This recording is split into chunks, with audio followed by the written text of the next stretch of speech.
Hi ළමයි කොහොමද හැමෝටම කාලයකට පස්සේ බ්ලොග් එකක් ගේන්න කියලා හිතුවා.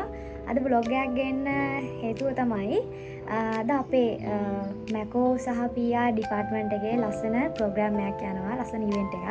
ඒක සන්නස ඔයාලා දැකලා ඇති. Facebook Insta එකේ ගොඩාක් පෝස්ට් දාලා තිබුණා සන්නස ගැන.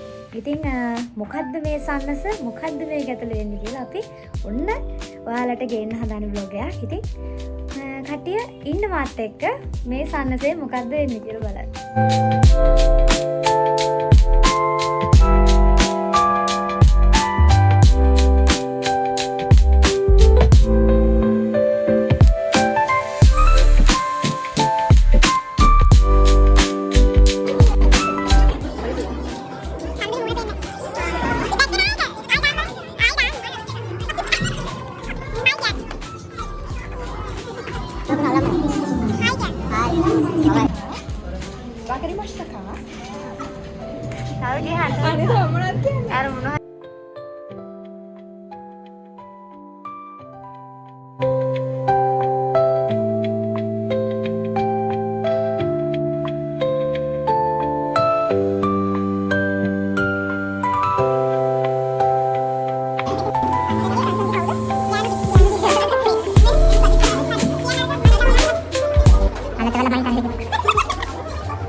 පරික්කලේ ආවන්ට කොහෙන්ද එන්නේ?